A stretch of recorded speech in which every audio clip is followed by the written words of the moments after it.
Namaskar, good evening, Sasriyakal, Kamanacho. Welcome once again to the Shibani show live on FB at 4 o'clock UK time, 8:30 India time. And you can also watch us on YouTube live now. Please don't forget to subscribe and like and follow us. Triveni Media, which is from UK, is a very motivational, inspiring, empowering, and entertaining channel. We are very new to it, just about 3 months. Our shows are mostly donating money to charity, and we are very proud to say that we have managed to raise £1,600, which was donated to ILUK, and that was used for a good cause, that was COVID India. We are raising more money through our fund, which is an event which will happen on the 2nd of October in Lyman Chile, Birmingham.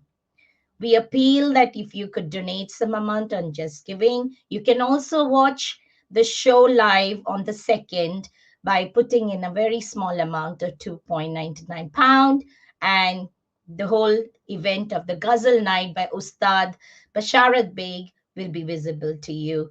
And thank you. And today, without wasting any time, because I'm excited to, just like you, because I'm not very familiar with this topic about the implementation gap. What is implementation gap? Dr. Purnendu Nath, well known as Puru the Guru from Mumbai, most of his education has happened in UK in one of the renowned university. He will introduce himself. So I'm not going to say much about him. If I speak about him, I will need the entire show, and that will leave nothing for him to say, because I think he's a wonderful speaker and I have learned a lot from him. A motivational speaker. He believes in practice before preaching, and therefore he has an intense workout. He learns many languages. He's learned about computer programming. He's writing a lot of non-fictional articles, and you can read them on his website. He's connecting with nature and family, and he has one hearty meal. And I have been a follower of his articles, his FB page for last many, many years, which motivated me to welcome him, ask him to come on my show. I am so grateful that Dr. Purnendu Nath has accepted my invitation, and let me bring him to the stage. Please, Purnendu, you're welcome to the Shibani show. How are you? Namaskar. Thank you. Namaskar. Assalamu alaikum. Sat Sri Akal. And good evening to everybody, wherever you are in the world. And perhaps it's morning for some of you. So, Purnendu, I am Puru the Guru. I have so many names for you, honestly. I'm going to let you take the show, and I'm going to take a back seat and listen to you just like my audience. Will you allow me to do that, please? Thank you. Thanks for the opportunity. Thanks for introducing me. I probably won't say too much about myself as such. People can always Google and find out more about my qualifications, which we know certifications are one thing, but what really matters is practical implementation. You can have all the certifications you want, but they mean nothing if you can't make appropriate use of them. And this perhaps is also part of what I call the implementation gap, and I sort of try to make people be aware of it all the time. When I talk about it, at first people are puzzled. What do you mean by implementation gap? And as I talk about it and explain it, people realize it's around them all the time. It's the elephant in the room. It's a big problem. And it's such a big problem, it's such an elephant in the room, we don't even notice it. And we've just got used to not noticing it. And I guess the simple way to explain it is the following, which is, look, we all want to be happy. We want things to work for ourselves. We want the world to be a better place. And there's theory, and then there's practice. When I was a child, when Shibani was a child, for many of you, you've not been in that era because you're much younger. But knowledge used to be a bottleneck. So if you didn't have access to the books or the journal articles, because then you'd have to sort of join a library if you didn't own it, or you'd have to borrow or buy stuff. Today, knowledge isn't a bottleneck, right? Knowledge is at the end of a Google search. Within seconds, you can have almost the entire body of human knowledge on a topic available to you. Yet, with this knowledge, we wonder, then why is it that people are not super fit, super happy, super rich, super clever, super sexy, and all of those things that they want to be? And it basically comes down to the following, which is there is an implementation gap. So knowledge is one thing. Of course, you need to know what to do, but unless there's implementation, you're not going to get your goal. And I don't think people are conscious of this all the time. Now, the way I became conscious of it was through almost sort of my own life's journey, especially in the last 10 or 12 years. So I spent pretty much my entire adult life in the UK. I was born in London. I went to school in Mumbai, and then back in England for over 20 years. And when I moved back to India for the first time, I started work here, I was in my 40s. I noticed that young people were not who were working with you. They were your colleagues, they were 15 years younger, but they were quite unfit. So they were making more money than their parents did. But they were not physically healthy and fit. And I thought to myself, well, I'm 40 and I'm trying to get fitter because I spent most of my life going down the path of being geek, just focusing on amassing human capital in terms of knowledge and skills, etc. And thought, okay, now I want to get fit. And I wondered why it was that the young people who sort of knew that to get fit, they had access to knowledge, they weren't quite able to do it. And then, of course, I realized it's not just young people. It was because I was with much younger people around me.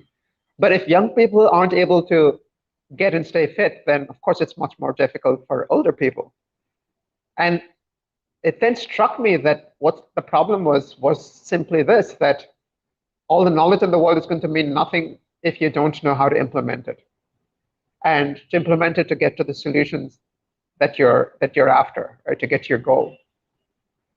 And as I first started looking at this in the space of physical health, and I started mentoring people first informally and then more formally over the last 8 years, I realized that this implementation gap is not just in terms of people getting physically fitter.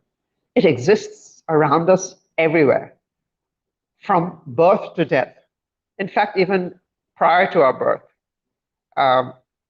people want to plan a family, but they don't quite plan it appropriately. Once the child is born, they don't realize that, and this is extremely prevalent today. So, for instance, Shibani is in the UK, and there are lots of people of first generation or second generation people from South Asia whose children don't speak their mother tongues, and you wonder, like, why not? Because to learn multiple languages is effortless for a child. Now, it's not like these parents don't want their child to speak the language, but they end up not doing it. So, this is a very simple example of a gap that's created simply because people aren't thinking about the right way to do it. And this then carries on. So this is just mother tongue that one normally learns at home without any effort. But then we go to school. Say in England, you pick up a second or a third language at 11 plus, and you do 5 years of it. After 5 years, you still can't speak it. A very small percentage of people who may study French in school end up being able to speak French after when they leave school. And this is not just in England. In India, kids go to school, perhaps a school where English is the main medium of instruction. They have to study the language of the state. So, for instance, I'm in Mumbai, which is in the state of Maharashtra. Marathi is compulsory in school, but children finish 5 years of study of Marathi and they can't speak it. And you wonder, like, there must be a problem with the system if after 5 years of instruction, a child can't speak a language. So, and that's just something that's evident, right? Like language, because we can suddenly see the child isn't able to speak it. But this is true in all subjects in school. So, if I'm not mistaken, Shibani teaches mathematics. Why aren't all children pretty good with mathematics when they leave school? It's not because they were not born with the brains to study mathematics. It's just because of the way mathematics is being taught in school. In the same way that there's a problem with which languages are taught in school, there's clearly a problem with which in which mathematics is taught in school. And why just mathematics? All subjects, right? There's a problem with the way the system operates. Never mind the fact that, of course, if you really think about the education system as well, it seems foolish that today we're still teaching subjects and we're getting students to go through the same process that is probably about 100 years outdated, right? Instead of having just a few terms of history and geography, we have years and years of it. And we don't have any focus on things which are more useful for young people when they leave school today, or they go to university, or they leave university. And so whether it's at an individual level or a family level, or at a sort of nation level, right? If you think about the education system, there is a problem. And why just education? Look at healthcare, right? So in the UK, you have the NHS, right? It's supposedly the jewel in the crown. But you know what? It's net, it's a terrible system. Yeah, it's free or approximately free for people, but it's definitely not appropriately run. Such a tiny percentage of the health budget is spent on prevention. And we know at an individual level that if you prevent disease from happening, your life is going to be better and your expenses towards healthcare are going to be a lot less. So as a nation, why is that not being addressed? Why is the NHS not being appropriately structured? Why aren't budgets focused on the right things? Of course, we know the reason. There's vested interests, et cetera, plus the usual reason that you have these implementation gaps. So we have this there. Then we have students go to university, they want a job after it, but there's this mismatch between what they study at university and what the job market requires. Like a very simple example. Again, I'll take the example of the UK. Students will go off and study whatever subject they please or desire because they're told that that's what university is for. But when they come to graduate, they suddenly realize they don't have quite the right skills and knowledge in order to fit well into a job. And then you start to question, well, what was the point of all those years of study? Because it's a waste of resources, right? It's the time that a child spent or a young adult spent in an institution, an educational institution, and to learn things, to pick up skills, but there is a mismatch between what's done through that process and what they've got to do after it. So we have these constant problems of gaps existing in just about every sort of dimension in our life.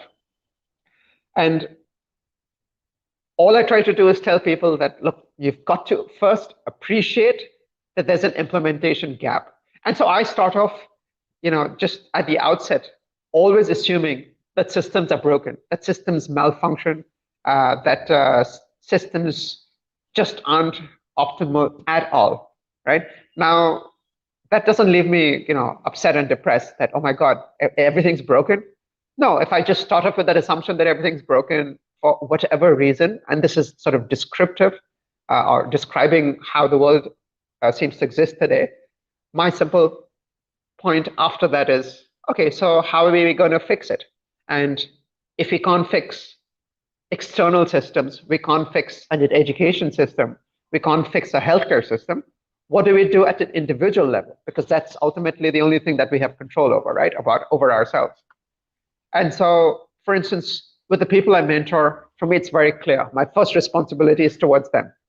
Never mind their employer, their country they belong to, even their families. My first responsibility is to them. So from that might come other things. So what I do is teach people to become conscious of the fact that this implementation gap exists. And once you can see that it exists and you understand why it exists, and you think about how it is that you're going to close this implementation gap, then life starts to become a lot easier, because then you're focusing your effort, your resources on the right thing. You're not just kind of living life from one day to the next, from 1 month to the next, and 1 year to the next. In fact, even with that, if you think about it from the perspective of life planning, typically people aren't even planning their life appropriately. People are constantly, the vast majority of people are thinking about, I'm going to work hard, I'll pay off my mortgage, and then I'll retire, and I'll have a great retired life. And at first, you might say, well, what's the problem with that? Everybody thinks like that. Isn't that the way to be? And I say, no, actually, I don't think so. I think the thing to do is, so you can only live your life forward. But I actually think the thing to do is to jump into the future, and into the really distant future, right? So to not tell yourself, oh, when I'm 60 or 65, I'll retire and then I'll have a good life. I say, no, and this is what I do. I tell myself, okay, at 110, I want to be super fit, super healthy, and contributing to society. That's what I want to be able to do. And once you place yourself there, then you ask yourself, okay, if that's what I want to be doing then, what are the steps I need to do now, between now and then, to get to that goal? So you plan your life backwards, but you live it forward, right? So you jump into the future, and you kind of plan it backwards, and you live it forward, because there is no other way to live it. You can't live your life backwards, right? But it would be silly to kind of try and do this sort of short-term jumps, whether it's through education, 3 years of university, or I'm going to work for 40 years and then retire. I think the thing to do is the whole way of planning life is itself a big implementation problem. So understanding that this implementation gap, and to be conscious of it all the time. Once you label something and you know that it exists and you look for it, you'll start observing it in everything that you do. So you'll say, okay, like for instance, I tell myself, okay, I want to be socially productive at 110. If I'm going to be socially productive at 110, then I have to be physically and mentally and emotionally capable of being socially productive at 110. So what are all the things I need to be doing at 110 to do that? And therefore at 109 and 105 and 100 and 90 and 80, I'm only 52 now. I'm still not halfway through my life, right? But what are all the things I need to do between now and then? And that sort of thinking gets you to ask yourself the appropriate questions, which is, what are all the things I need to do along this journey? As opposed to, what? I've got this mortgage, I've got this job, this employer, I've got kids to raise, and I'm going to just kind of go through life like this. And then when I retire, I'm going to then somehow enjoy my life, right? And I'm using this example of planning your life in retirement. But this exists. This is sort of the longest horizon we have, right? We don't really know if there's life after death and all of that. So at least all of us would agree that we have this life. I think nobody can deny that. We can argue about afterlife and reincarnation and all of that. But if we at least understand that this life exists for us, and we understand that we have to plan this backwards and live it forward, that's sort of the longest horizon. But we see this with everything that we do, like a very simple thing, right? Okay, 10 years ago, we didn't have Google Maps to get around, right? We actually had to figure out how to get from A to B. And how did we do it? We didn't just say, okay, I'm at home, I need to get to this other town. I'm going to just head out from home and somehow figure it out. No, we didn't do that, right? What you always do, and this is what even Google will do, or Google Maps will do, is it figures out where it is you want to get to, and then figures out a plan from where you are now to there, and then tells you how to move along that path, right? So, and it just seems logical, right? That this methodology would transfer or translate itself from something like physically going from A to B to problems that you want to and need to solve in your life, whether it's to do with your education or what type of education you should get, or to do with your physical health, if you want to be in a good state of physical health, if you want to not be subject to illness and disease, etc., but to have a fit and healthy life, to then figure out, okay, hang on, like how am I going to go about doing it, right? Because once you begin to understand this idea of an implementation gap, you'll start to look for it everywhere. You'll even look for it at times in advice given to you by so-called gurus, right? And you'll begin to wonder, hang on, this person's talking about following a ketogenic diet because they say, oh, you'll eat a lot of fat and protein and it's not good to eat carbs. But yeah, okay, I could lose some weight, but is that my goal? Surely my goal is to be fit and healthy for the really long term. And if that's the case, then should I be following a ketogenic diet or not? And just to cut this specific topic short, you shouldn't be following a ketogenic diet, right? A ketogenic diet is a very restrictive thing meant for perhaps very specific people, not for the general public. You should be eating the right form of carbohydrates and not be following a ketogenic diet if you want to have a long and healthy life, right? And this is really what's key. You've got to figure out what your goal is and work towards it from there. So we can see that we have this issue of an implementation problem in our physical health, in our sort of mental health. Our mental health is a problem, and it's always been a problem. It's now being recognized and accepted. Now, fortunately, also being taught in schools as part of the syllabus. And the question is, or the importance of understanding that this gap exists will help us close a lot of these issues that persist, right? And perhaps we can't, you and I have a short life to live. We all have only 24 hours in the day. And perhaps we don't have the power to do things across systems in general. But we can definitely do things for ourselves, right? And it's literally as simple as that, to ask yourself, okay, what's really my goal in life? And how am I going to plan my life backwards? And if I now am conscious of the fact that implementation gaps exist, where is the implementation gap in this specific dimension of my life that I want to focus on now? And perhaps it's not even to do with physical health. Perhaps it's even to do with financial health, right? And you tell yourself, okay, I want to be free of debt and the worries of debt, right? I have a huge mortgage, etc. I want to get over that problem. And then you begin to think about it from that sort of financial wealth angle, or what I like to call is external wealth. I like to make this very distinct distinction between external wealth and internal wealth. What matters for me, and I think what should matter for anybody, is internal wealth, because that's something that in general you have more control over. And someone can take your external wealth away, and it doesn't change your internal health, hopefully. And if you have fantastic internal health, external health is not of such great relevance. Now, I don't mean to say that money isn't important, but it's not the most important thing. And again, therefore, there we have an implementation gap problem, right? We have people who say they're unhappy, but then you look at them and you say, but I thought you wanted to make a lot of money, and it seems like you made a lot of money. We were at university together, right? And you seem to have made so much money, but why aren't you happy, right? Like, what's upsetting you? And then you begin to realize that, yeah, of course, it's because we kind of get caught up in this whole thing of making money.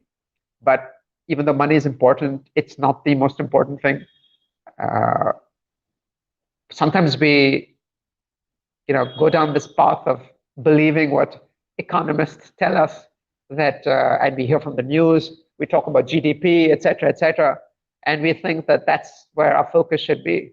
But we know that, money is just sort of lubrication for machinery, right? It's there for you to use in order to do the things that will make you have greater internal wealth, right? And I can just say, even in the spectrum of people that I mentor, all the way from CEOs and diplomats to housewives and even young children, and across ages. So, like the oldest person I like to think I mentor is my father. He's 90 years old. He's extremely fit and healthy, right? All the way to young people who are starting off in life, and sometimes they have really severe health problems. And I ask myself, hang on, like why is my father at 90 in better health than someone who's age 20, right? And someone age 20 has, without working for a single day, got more money than my father, right? So like then there's a problem here, right? There's an implementation gap problem. So it's sort of understanding what's important by having focus on looking for what's important, on trying to constantly ask yourself what's important, and what's important. And in some sense, this is part of this whole thing of understanding that there's an implementation gap. We're implementing our lives incorrectly. We're implementing the thought processes about what's important in our lives incorrectly.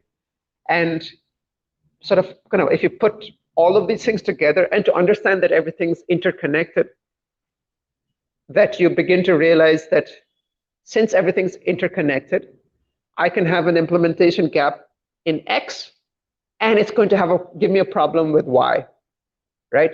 If I want good health, I can't just be exercising like crazy if I don't pay attention to my food. And I might eat healthy food and exercise a lot, but I'm not going to have good health if my sleep isn't right. And if my sleep isn't right, then I'm not going to be able to function appropriately at work. And if I don't function appropriately at work, then my boss isn't going to be happy, right?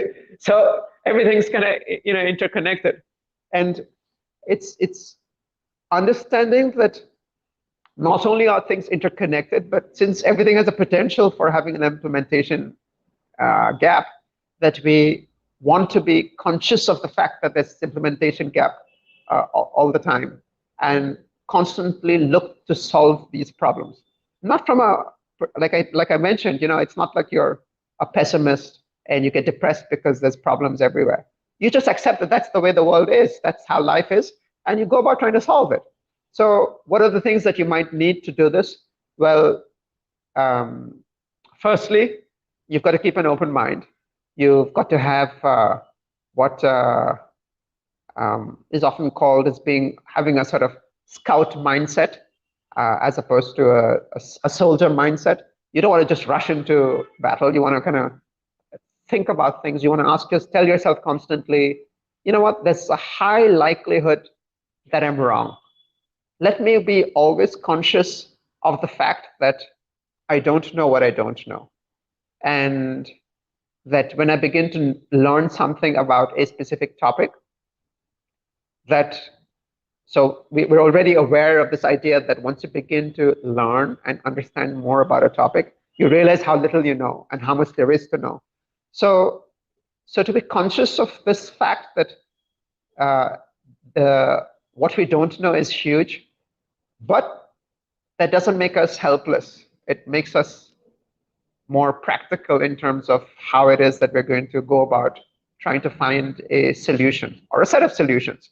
Because ultimately, in some sense, it's not an optimization problem. It's what you might call a satisficing problem. You've got multiple objectives that you've got to satisfy, and they're all interconnected, and they all have implementation gap problems. So how are you going to go about trying to put all of these things together? So, just to tell you that sort of at a professional level, so although some of my work is in finance, I used to run a hedge fund, my PhD is in finance, I'm an actuary, blah, blah, blah, and all of that.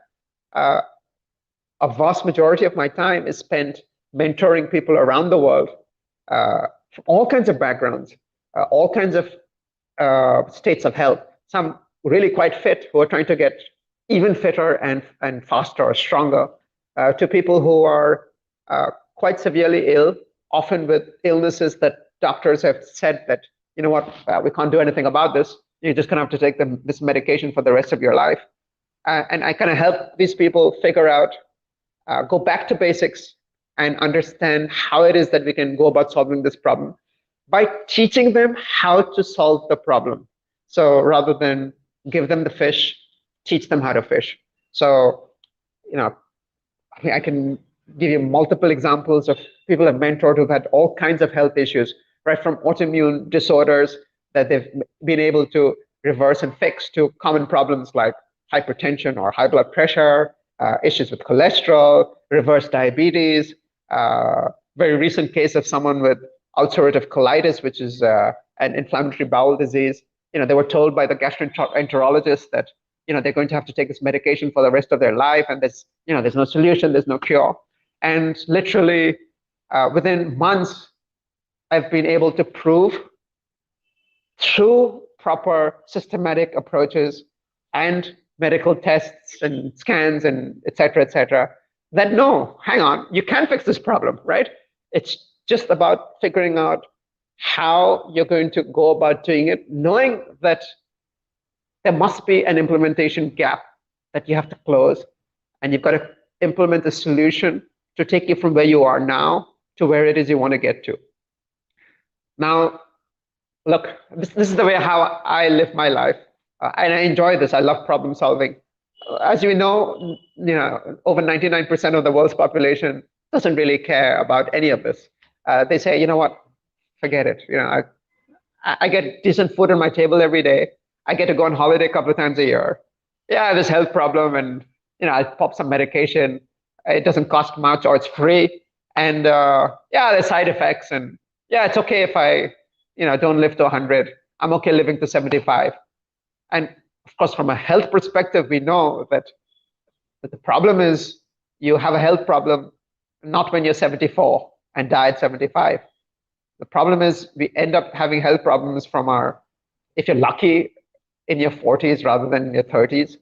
And the problems get worse over time because you've decided not to get to the root of the problem, but to go down this problem, which is just about taking medication, which never cures a problem, right? We can see that. And so again, and the reason I'm talking about physical health a lot, right? Even though most of my professional life and certifications, qualifications, and most of the wealth I've made has been in the financial markets, I realized actually that the big problem in the room is people's health, not wealth, right? So, like I mentioned, I was born in London, but I went to school in Mumbai in India. And growing up in school, I remember in the 70s and early 80s, we were always told about hungry people and we have to end world hunger. World hunger isn't a real problem anymore, right? Every year we kill billions and billions of animals, right? We kill billions of animals to feed human beings. And then we wonder why there are a few people who go hungry, right? So, you know what? It's just mismanagement of resources. But what we know is today, it's not money that's a problem and things. Hardly anyone, if you ask people around you, do you know anyone who died penniless? Right? Anyone who speaks English in this world, right, is unlikely to know anyone who dies penniless. Of course, there are people in India who, have absolutely nothing, who, die with not much else, but the shirt on their backs, and but that's not so common anymore. And the problems that people have are extending themselves from what we call the West, right, all the way into developing countries. And not just urban centers, like I'm here in Mumbai at the moment, like say Mumbai, Delhi, Kolkata, Bangalore, Chennai, Ahmedabad, all of these places. That's not the only place where there are problems. I go to my village in Assam, right? It's a beautiful part of the world, absolutely amazing. I just love to go and spend time there. And I see problems there, right? When I was a kid and went to my village, I'd never seen people who were obese and unfit and unhealthy. Now I'm so disappointed to see my own relatives who can't take care of themselves, right? And you just think why? And of course, I know why the problem has started. I can tell you it's because of media coming into people's homes. Suddenly they're being, if you like, it sounds like an extreme term, but the fact of the matter is you're being brainwashed by corporations. Every time you turn the TV on, you're watching TV and you're just a customer to whom advertisements are being shown, and in between you're shown some news or a TV show, right? Again, we have an implementation problem, right? So my children, they're at university now, but when I first exposed them to TV, they were about 4 or 5 years old, right? They didn't watch TV before that. I told them very clearly, and these were little kids, they were 3, 4, 5 years old. I said to them, So this thing we call it TV, and you get these really fun things to watch. They used to watch the Cartoon Network, Tom and Jerry. And I said to them, it's basically there for companies to put advertisements for you to watch. And because they want you to watch those adverts, they will show you cartoons so that you sit in front of the TV. My children understood that at a young age, but most adults don't get it, right? They'll watch, I spent 20 years in the UK as an adult. I never watched football, right? You ask me anything about English club football, I know nothing, right? But am I fit? Of course I'm really fit. I haven't watched sport on TV for almost 30 years. So there's this thing of doing sport versus watching sport.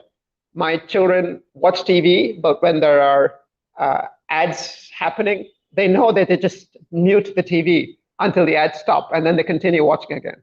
So it's how do you take something and make the most of it, right? It's you've got a knife, you can use it to cut an apple, or you can use it to stab someone or to slash your own wrist, right? The point is, we've got these tools around us. I'm filming this, I'm coming live to you through my phone, right? I can use it for something useful like this, or I could spend hours and hours on social media wasting time, which I don't do. So it's literally just that, right? It's an implementation of every little thing, whether it's something physical like a phone, or what's most important is your time, right? Money comes, money goes. You can make money again. You can double your money overnight, but you'll never get that time back again, right? So how do you make efficient use of your time? So at the start, Shibani mentioned I have an intense workout every day, and that's true. I don't like to spend hours exercising. Everyone I mentor, I tell them you've got to be fit. You've got to be as close to the fittest level your genetics will allow you to be, right?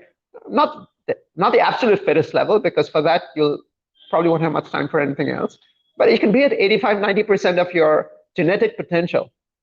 But you don't want to do it wasting lots and lots of time on it. So you've got to learn to become efficient. And that's another thing I teach people. So people are surprised, like, how can at 52 you be so fit and spend barely 20 minutes, just under 21 minutes this year per day on exercise? And I'm like, yeah, because I have figured out how to close this implementation gap, right?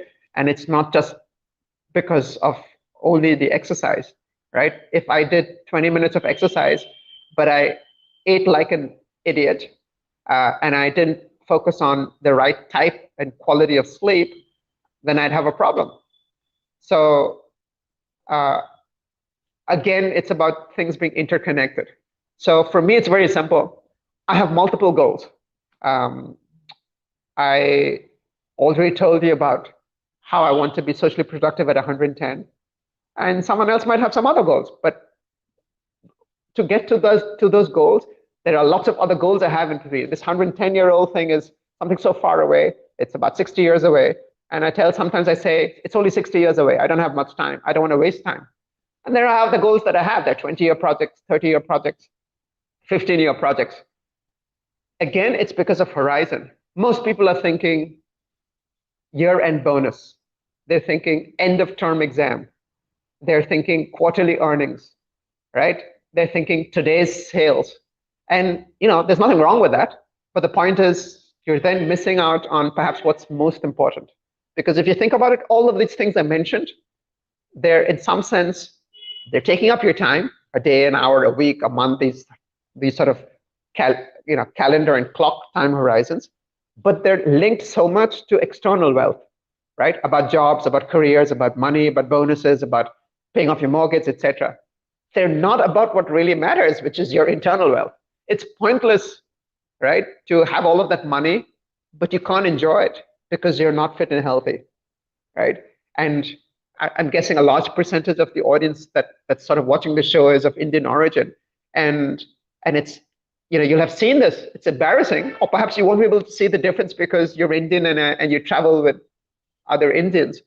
But when flights land in Europe from other countries, they don't have a long chain of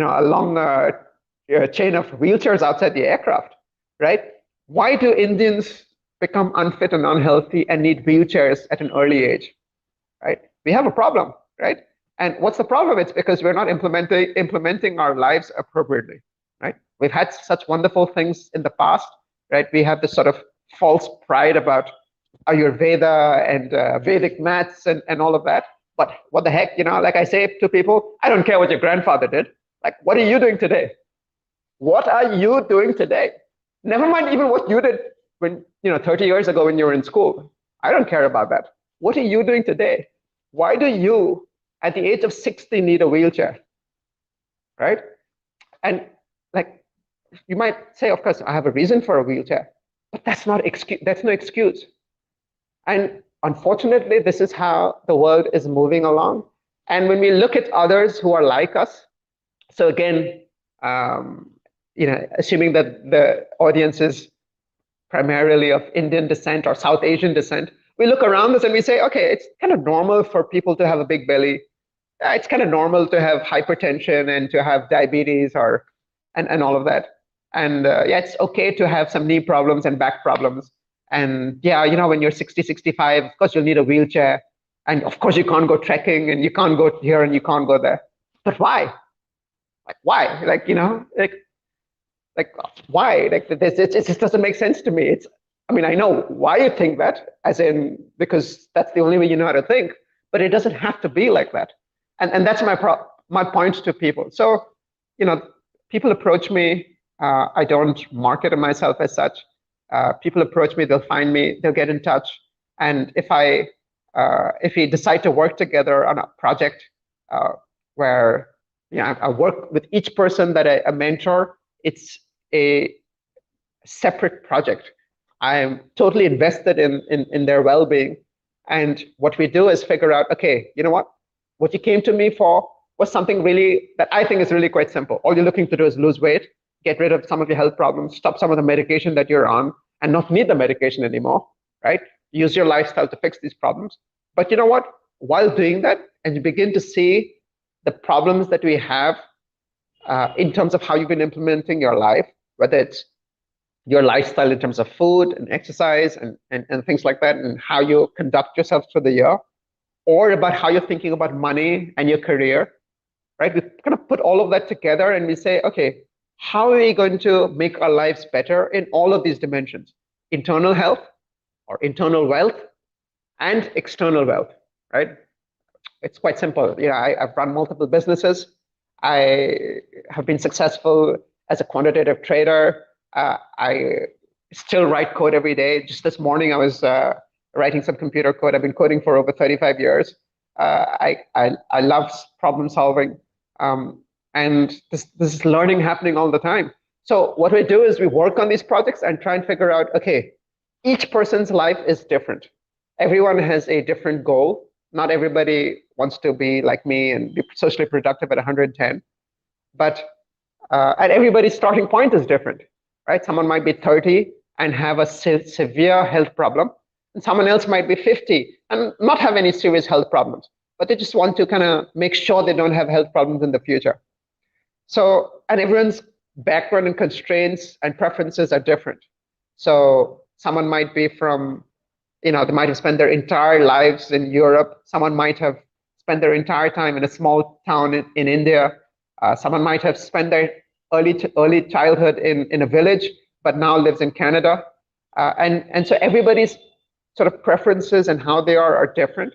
But ultimately, it's about going through life to solve problems, to close these implementation gaps, and to have the best physical health possible, the best mental, emotional, and if you like, spiritual health as well through this sort of life journey, without it actually costing you too much in terms of time and money. Right? Once you learn how to do it, then it should really be quite simple. And that's, in some sense, broadly what my own work as a mentor is about. It's about closing this implementation gap, because everybody who comes to me can Google for solutions, but they don't necessarily manage to execute and achieve that, right? So it's literally as simple as, okay, let me teach you how to close the implementation gap. And as you know, the best way to learn is by doing, right? You can read, like I said, knowledge isn't the bottleneck. You can read about it. And to the extent that one can read all kinds of things, from journal articles, published research, to blogs, my blogs. But you will never really solve your problems until you learn how to do it by doing it. And I think that's where sort of my value really comes in as a mentor. And I'm not here to talk about my mentoring services as such. I just thought I'd mention this since it's sort of very much linked to how I operate, both for myself and for the people that I work closely with as their mentor. And uh, like you said, Shibani, I'm someone who walks my talk. I research stuff very closely. One of my kind of key areas of interest is longevity and trying to extend our health span. And to do it without gimmicks. So, like, very simply, you can see I have no hair loss. I'm 52. I'm 52. I don't need glasses. I've never had to have any problem. I've never had problems with my eyesight. And my dentist is amused because she says it's never heard of for someone to have all their teeth at 100. And I just took on this challenge that I want to keep all my teeth for the next 50 years. And she smiles, and but she also knows that I'm someone who can be extremely determined and work towards that goal. So it's this is sort of the way I kind of walk my talk. I live my life this way, and everybody I work with, I try to get them to understand, appreciate this sort of philosophy, and the fact that philosophy has to be lived, right? It's not something that's theoretical in a book or in a scripture, but you've got to live this life, and you've got to take the best out of every culture possible, right? So all the way from the East, I did karate as a kid, right? So learning about Japanese culture, and of course Indian culture, and some of my closest and smartest and wisest friends that I listen to are Chinese. Going to the Middle East, I can read Arabic. I have Arab friends, and of course there's Europe. I spent 20 years in Europe, and going all the way up to to North America and seeing the wisdom of the Native Americans. There's something we can take from everybody, right? People are surprised. My parents are Brahmin. I've been fasting during Ramadan for the last 30 years, all 30 days for the last 30 years, and people are surprised. And I'm like, why not, right? This is an implementation gap problem if you think that fasting during Ramadan should only be for Muslims. Or there are many Jains I mentor, both Gujarati Jains, Marwari Jains, and even a Maharashtrian Jain. And people are surprised that I'm not Jain, but I just did 4 years of Athai during Paryushan, right? And it's not to kind of show off about it. I don't publish this on social media that I've just done the Athai, right? I do it because I know it's the right thing for me to do at a certain stage in my life. So this is, I guess, again, a manifestation, if you like, or me just expressing how I walk my talk. I believe there's an implementation gap, and I kind of go about trying to sort of solve it for myself and help others solve their problems. But Shibani, I think we're coming to the end of my talk time, so I'm going to stop here and pass the microphone back to you. Puru the Guru, honestly, there's so much I have just learned, and I'm sure my viewers have learned. And it's true, some of the things that I was listening. And as a teacher myself, as a guru for my students, I always tell them that you have Google in front of you, but you need someone to guide you, because the Google is a big playground. You have to pick up the right thing. You may tend to learn the wrong thing. My brother, who's a doctor, he keeps coming and telling me that when his patients come to him and then they say, oh, I know what's wrong with me, and I have researched and I found out that this is the cure. And then you feel that, why did you come to me then if you know the solution of your problem?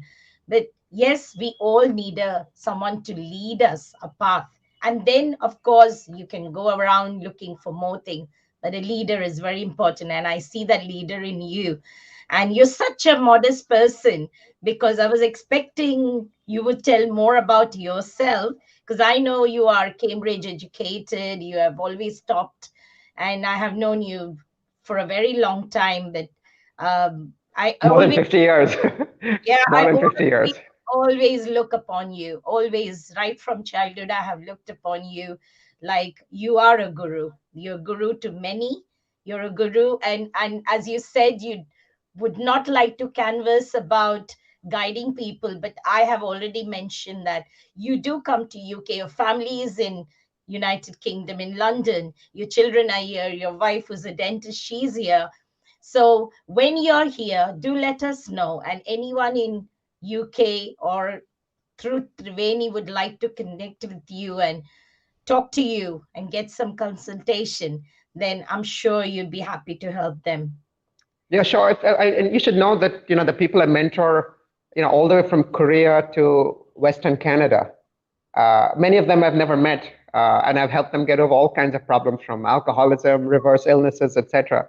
So in the UK too, and quite a few medical professionals as well that I mentor, because as you know, and as your brother will tell you, uh, doctors know how to kind of fix a problem when you have a problem with your car, but they're not going to be able to tell you how to design a high performance sports car, right? So, anyone listening, wherever you are in the world, if you are really interested, if you're serious about wanting to transform your life, not just your physical health, but literally the way you live your life better, then, get in touch. I think if you just Google Puru the Guru, and you'll kind of be able to get in touch, just WhatsApp me or something like that. And yeah, it doesn't matter where you live. I can help you literally transform your life. And I'd like to do that if it makes sense. If it's something that we both think would is something we'd both enjoy, it would be the right thing for you. Then we would do that. So yeah, do get in touch. Thank you so much, Dr. Purnendu Nath, for coming Thank and you. joining us. I hope you will come again and speak on more other issues. God willing. I'm God willing. sure people love to hear you. Thank you so much. Thank you. Thank you, audience. I have seen a lot of comments, and while I was sitting and listening, I have replied to you. It's so motivating that I couldn't take my ear off and I couldn't take my eyes off from such a wonderful person and so learned. As I said, he practices before he preaches. I've heard of his Ramadan, I've heard about his doing the Jain fast, which are not very easy. So Triveni is going to come back again with more inspiring and inspirational story, more people who are not ordinary, they look ordinary, and you will see that everybody has some hidden talent in it. Once again, Triveni would like to thank the viewers. Please watch us on YouTube, subscribe, follow, because the more you follow, the more we get a chance to inspire people, as our channel is donating money to ILUK for a cause, the COVID after video, the people who have suffered. So please put it on Just Giving. You can watch our show, which is on the 2nd October, which is a Ghazal night in Birmingham, UK. I know some of you can't connect. Well, you can always watch us live on Facebook with a small donation. Thank you so much to log on to the Shibani Show. Shibani Show will come back again with more show. We also have the Magic in You with Shinali, who is also going to speak and bring more guests for you. Thank you. Good night and Shabakar Namaste.